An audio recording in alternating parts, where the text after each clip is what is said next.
Video ini hanya untuk mereka yang punya logika. Bagi yang tidak punya logika, skip aja. Pada Rabu 5 Januari berlangsung aksi unjuk rasa di gerai Mise di Cikini, Jakarta Pusat. Mise adalah produk es krim dan minuman yang sedang populer akhir-akhir ini. Selain aksi unjuk rasa, juga ada seruan boykot Mise. Mise sendiri bukanlah kedai es krim asal Indonesia, melainkan dari Cina. Sudah mulai membuka cabang di negeri kita sejak 2021, kini Mise semakin masif membuka cabang baru di berbagai daerah.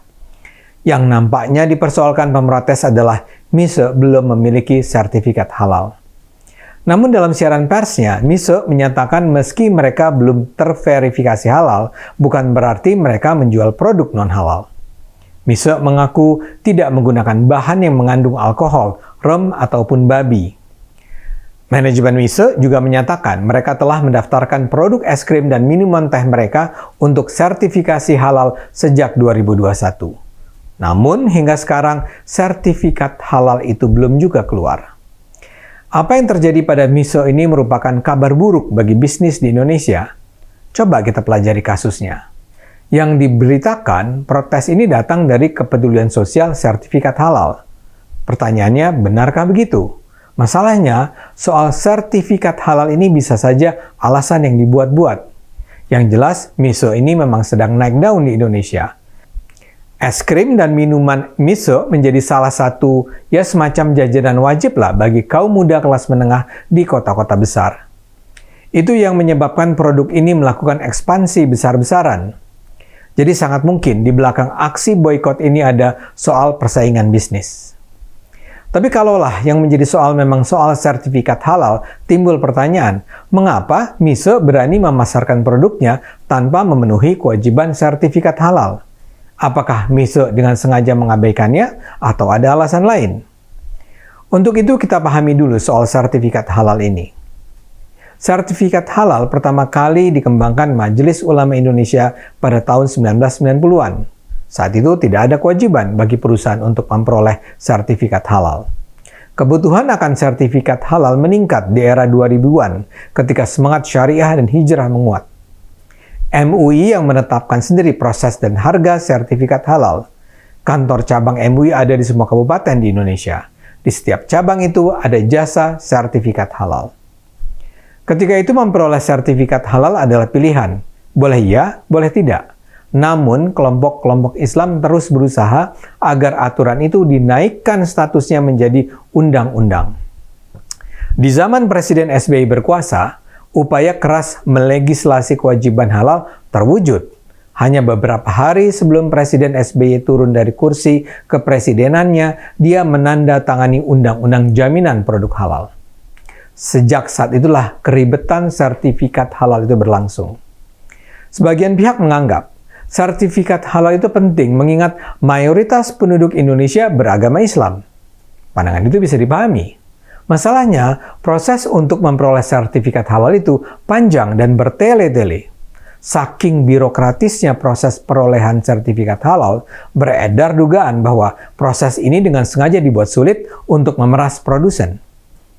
Menurut undang-undang, yang mengeluarkan sertifikat halal bukan lagi MUI, melainkan Badan Penyelenggara Jaminan Produk Halal atau BPJPH yang berada di bawah Kementerian Agama. Namun, BPJPH tidak bekerja sendirian. Ada lembaga lain yang terlibat dalam proses tersebut. Dua pihak lain itu adalah Lembaga Pemeriksa Halal atau LPH dan MUI. Masing-masing lembaga memiliki tugas dan tanggung jawab masing-masing. Permohonan sertifikat halal pertama-tama harus diajukan ke BPJPH. BPJPH akan menerima dan memverifikasi permohonan itu. Setelah oke, produk harus diperiksa LPH.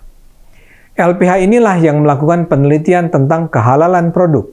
LPH memiliki sarana laboratorium dan auditor yang bisa memastikan kehalalan produk.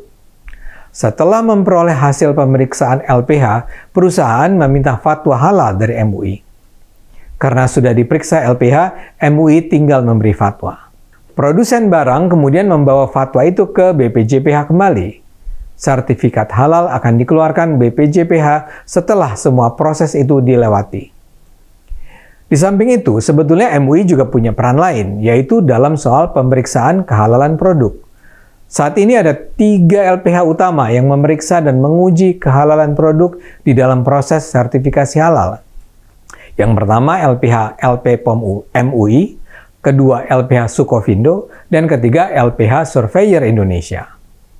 Pada Oktober tahun lalu, Kepala BPJPH menyatakan, di luar 3 LPH tersebut, saat ini sudah ada 28 LPH lain.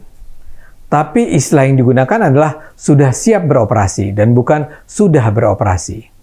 Nah, kapan beroperasinya? Tidak jelas. Nah, dalam Omnibus Law Cipta Kerja sebenarnya ada sejumlah perubahan yang cukup signifikan mengenai jaminan produk halal.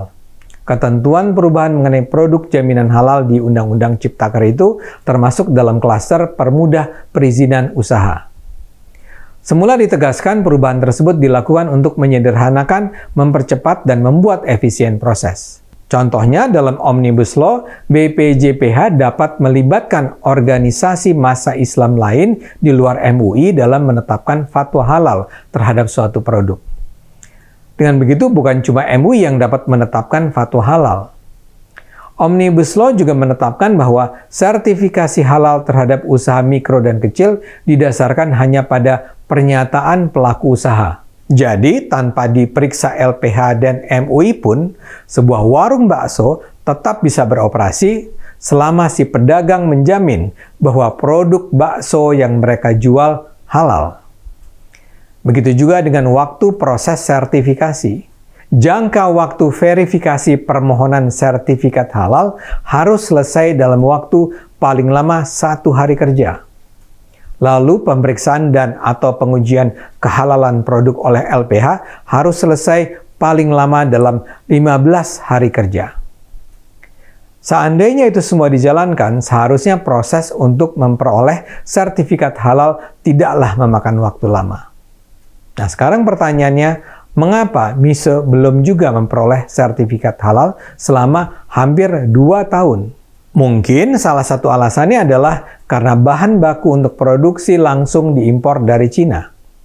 Jadi proses verifikasi kehalalannya lebih rumit. Bagaimanapun, masa sih harus 2 tahun? Karena itu dalam pandangan saya, kabar protes MISE ini adalah sebuah kabar buruk bagi bisnis di Indonesia. Para pelaku usaha memerlukan suasana yang aman, pasti dan terjamin. Oh ya, saya sendiri bukan penggemar MISE ya. Saya bahkan tidak tahu rasanya. Tapi ini kan bukan persoalan preferensi pribadi. Ini menyangkut kenyamanan berusaha di negara kita yang bila dilindungi akan membawa kesejahteraan bagi rakyat Indonesia. Ayo gunakan akal sehat, karena hanya dengan akal sehat bangsa ini akan selamat.